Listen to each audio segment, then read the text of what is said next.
குமாரு, பொழுது விடிஞ்சிச்சு பாரு. சூரியன் வேற சுல்லுன்னு அடிக்குது. வா, நம்ம கிராம நிர்வாக அலுவலகத்துக்கு போய் இந்த மருத்துவ காப்பீட்டு அட்டைக்கு விண்ணப்பிச்சுட்டு வந்துடலாம். ஆமா ஆமா, வாமணி போயிட்டு வந்துருவோம்.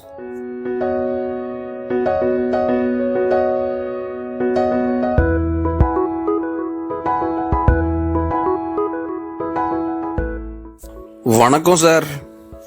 வணக்கம் ஐயா. ரெண்டு பேரும் காலையிலே எங்க கிளம்பிட்டீங்க? அது ஒன்றும் இல்லை சார், இந்த மருத்துவ காப்பீட்டுக்கு விண்ணப்பிச்சுட்டு வரலான்னு கிளம்புறோம். ஐயா, அதுக்குன்னு இவ்வளவு காலையிலேவா வரது? இப்ப போனா கிராம நிர்வாக அலுவலர் வந்திருக்க மாட்டாரு. நீங்க வீட்டுக்கு போயிட்டு சாப்பிட்டுட்டு 10 மணிக்கு வாங்க. 10 மணிக்கா? எங்களுக்கு மணி பார்க்க தெரியாது சார். என்ன, மணி பார்க்க தெரியாதா? இது பெரிய விஷயமே இல்ல ஐயா. கடிகாரத்துல எப்படி மணி பார்க்கணும்னு நான் உங்களுக்கு சொல்லித்தரேன். சார், அப்ப நாங்களும் கடிகாரத்தை பார்த்து மணியை சொல்ல போறோம். ஆமா ஐயா, முதல்ல கடிகாரத்தை பத்தி நீங்க தெரிஞ்சுக்கணும். கடிகாரத்துல 12 மணி நேரம், 24 மணி நேரம் அப்படின்னு 2 வகையான கடிகாரம் இருக்கு. ஏன் சார், 2 வகையான கடிகாரமா இருக்கு? ஆமா ஐயா, பொதுவா நாம எல்லாம் அதிகமா பயன்படுத்துறது 12 மணி நேர கடிகாரம் தான். அப்படின்னா இந்த 24 மணி நேர கடிகாரத்தை யாரெல்லாம் பயன்படுத்துறாங்க சார்?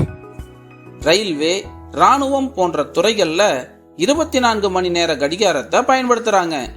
சரி, நாம முதல்ல 12 மணி நேர கடிகாரத்தை பத்தியும் அதுல எப்படி மணி பார்க்கறதுங்கிறத பத்தியும் பார்க்கலாம். பார்க்கலாம் சார், பார்க்கலாம். எங்களுக்கும் ரொம்ப ஆர்வமா இருக்கு. இதுதான் 12 மணி நேர கடிகாரம். இதுல 1 முதல் 12 வரை உள்ள எண்கள் மட்டும்தான் இருக்கும். இதுல சின்ன முள், பெரிய முள், நொடி முள் என 3 முள்கள் இருக்கும். பாருங்க, இதுதான் சின்ன முள், மணியை குறிக்கும். இதுதான் பெரிய முள், நிமிடத்தை குறிக்கும். நிக்காம சுத்திக்கிட்டே இருக்குல்ல, இதுதான் நொடி முள், இது நொடியை குறிக்கும். 2 எண்களுக்கு இடையே 4 கோடுகள் இருக்கு. அது என்ன கோடுகள் சார்? அது எதுக்காக? அது ஒவ்வொன்றும் 1 நிமிடத்தை குறிக்குது. 1 என்ற எண்ணுக்கு நேராக பெரிய முள் இருந்தா அந்த 4 கோடுகளுடன் 1 என்ற எண்ணுள்ள கோட்டினை சேர்க்கும் போது 5ஆக வரும். எனவே 5 நிமிடத்தை குறிக்குதுன்னு அர்த்தம். அதே போல ஒவ்வொரு எண்ணுக்கும் 5 நிமிடங்களை கூட்டிக் கொண்டே போகணும். உதாரணமா, பெரிய முள் 2 என்ற எண்ணுக்கு நேராக இருந்தா 5 கூட்டல் 5 சமம் 10 நிமிடம் என்று குறிப்பிடணும். அப்போ சிறிய முள் 4க்கு நேராகவும் பெரிய முள் 2க்கு நேராகவும் இருந்தா 4 மணி 10 நிமிடங்கள்னு குறிப்பிடணும். ஓஹோ, இப்படித்தான் மணி பார்க்கணுமா சார்? இந்த நொடி முள்ளுன்னு சொன்னீங்களே, அதை பத்தி கொஞ்சம் சொல்லுங்களேன் சார். 1 முதல் 12 வரை உள்ள எண்களுக்கு இடையில் உள்ள கோடுகள் மொத்தம் 60 இருக்கும். இந்த நொடி முள் ஒரு முறை சுற்றி வந்தா 1 நிமிடம் ஆகும். அதாவது 60 நொடி என்பது 1 நிமிடத்துக்கு சமம். ஓஹோ, அப்படியா? அப்ப பெரிய முள் ஒரு முறை சுத்தி வர எத்தனை நிமிஷத்து சார் எடுத்துக்கும்? பெரிய முள் ஒரு முறை சுற்றி வந்தா 60 நிமிடங்கள். அதாவது 60 நிமிடங்கள் என்பது 1 மணிக்கு சமம். அருமையா சொன்னீங்க சார். அப்ப சின்ன முள்ளு 4லயும் பெரிய முள்ளு 12லயும் இருந்தா அத நாம 4 மணி 60 நிமிஷம்னு சொல்லணும், அப்படித்தானே சார்? அப்படி சொல்லக்கூடாது ஐயா. சிறிய முள் 4ல இருந்தா 4 மணியை குறிக்கும். பெரிய முள் 12ல இருந்தா 60 நிமிடங்கள்னு குறிப்பிடக்கூடாது. 60க்கு பதில் 0ன்னு தான் குறிப்பிடணும். அப்படின்னா 4 மணின்னு அர்த்தம்.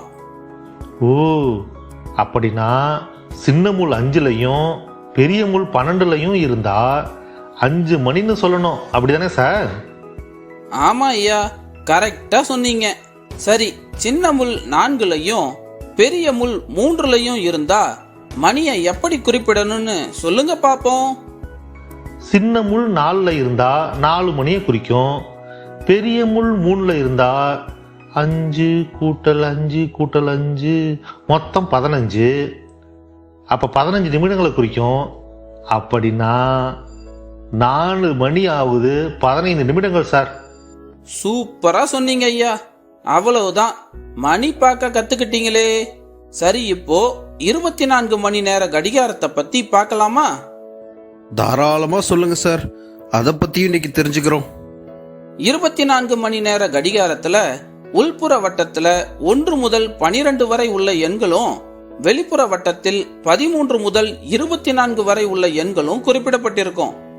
பொதுவாக மதியத்துக்கு முன்பு முற்பகல்னும், மதியத்துக்கு பிறகு பிற்பகல்னு சொல்லுவோம். நீங்க எத்தனை மணிக்கு தூங்கி எந்திருப்பீங்க ஐயா? காலையில 5 மணிக்கு எந்திரிச்சிருவோம். மாலையில, அதாவது சாயங்காலம் 5 மணிக்கு என்ன செய்வீங்க? 5 மணிக்கு தானே சார் வேலையை முடிச்சிட்டு வீட்டுக்கு கிளம்புவோம். ஓகே, சூப்பரா சொன்னீங்க ஐயா. காலையில 5 மணி என்பது முற்பகலையும், மாலையில 5 மணி என்பது பிற்பகலையும் குறிக்கும். இது 12 மணி நேர கடிகாரத்துப்படி. ஆனா நாம இப்போ பார்க்கறது 24 மணி நேர கடிகாரத்துல ஒரு முறை, அதாவது காலையில மட்டும்தான் 5 மணி என்று குறிப்பிடுவோம். மாலையில வர 5 மணிய 17 மணி என்று குறிப்பிடணும். அது எப்படி சார் 17 மணின்னு குறிக்க முடியும்? மதியம் 12 மணிக்கு மேல 1 மணி வருதுல்ல, அது 1 மணின்னு சொல்லக்கூடாது. 1 என்ற எண்ணுக்கு நேரா வெளிவட்டத்துல என்ன எண் இருக்குன்னு பார்த்து சொல்லுங்க. 13 என்ற எண் இருக்கு சார். சரியா சொன்னீங்க ஐயா. 1 மணின்னு குறிப்பிடுவதற்கு பதிலா 13 மணின்னு குறிப்பிடணும். அப்போ நிமிடங்களை எப்படி சொல்லணும் சார்? நிமிடங்கள்ல எந்த மாற்றமும் இல்ல. முன்பு 12 மணி நேர கடிகாரத்துல பார்த்தது போலவே ஒவ்வொரு எண்ணுக்கும் 5 நிமிடம்னு எடுத்துக்கணும். பெரிய முள் எந்த எண்ணில் இருக்கோ 1 முதல் ஒவ்வொரு எண்ணுக்கும் 5 கூட்டி நிமிடத்தை கணக்கிட்டு சொல்லணும். ஓ, அப்ப மணி மட்டும்தான் மாறும், நிமிஷம் நம்ம முன்னாடி பார்த்த மாதிரி தான் வரும், அப்படித்தானே சார்? ஆமா ஐயா. உதாரணமா, காலையில் சின்ன முள் 5லயும் பெரிய முள் 2லயும் இருந்தா 5 மணி 10 நிமிடங்கள்னு சொல்லணும். அதுவே பிற்பகல்ல, அதாவது மதியத்துக்கு மேல சின்ன முள் 5லயும் பெரிய முள் 2லயும் இருந்தா 17 மணி 10 நிமிடங்கள்னு சொல்லணும். ஓஹோ, அப்ப 24 மணி நேர கடிகாரத்துல இப்படித்தான் மணியை பார்த்து சொல்லணும். இதுவும் ரொம்ப அருமையா இருக்கு சார். சரி, காலையில சின்ன முள் 6லயும் பெரிய முள் 3லயும் இருந்தா மணி என்னன்னு சொல்லுங்க பார்ப்போம். அப்படின்னா 6 மணி 15 நிமிடங்கள்னு சொல்லணும் சார். சூப்பரா சொன்னீங்க ஐயா. அதுவே மாலையில சின்ன முள் 6லயும் பெரிய முள் 3லயும் இருந்தா மணி என்னன்னு சொல்லுங்க பார்ப்போம். 24 மணி நேர கடிகாரத்துப்படி 6ங்கிற எண்ணுக்கு நேரா வெளிவட்டத்துல 18ங்கிற எண் இருக்கு. அதனால 18 மணி 15 நிமிடங்கள்னு சொல்லணும் சார். சூப்பரா சொன்னீங்க ஐயா. இனி நீங்க 12 மணி நேர கடிகாரம், 24 மணி நேர கடிகாரம், இந்த 2 கடிகாரத்துல எந்த கடிகாரத்தை பார்த்தாலும் கரெக்டா மணி பார்த்து சொல்லிடுவீங்க. ஆமா சார், கரெக்டா சொல்லிடுவோம். இது மட்டுமல்ல, இப்போ புதுசா டிஜிட்டல் கடிகாரம் வந்திருக்கு. அதுல மணி பார்க்கறது ரொம்ப ஈஸி. அதுல முள்கள்லாம் இருக்காது, எண்கள் மட்டும்தான் இருக்கும். முதல்ல வர எண் மணியை குறிக்கும். அப்புறம் 2 புள்ளிகள், அதாவது முக்கார் புள்ளின்னு சொல்லக்கூடிய அந்த புள்ளி இருக்கும். புள்ளிக்கு அடுத்து வரும் எண் நிமிடத்தை குறிக்கும்.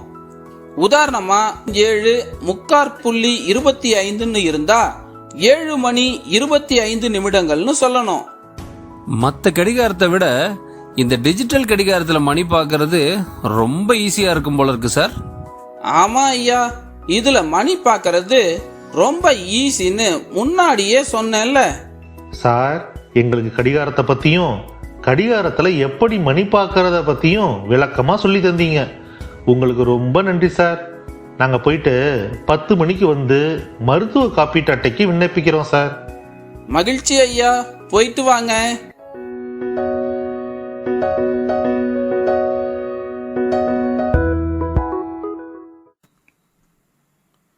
கேள்வி நேரம்.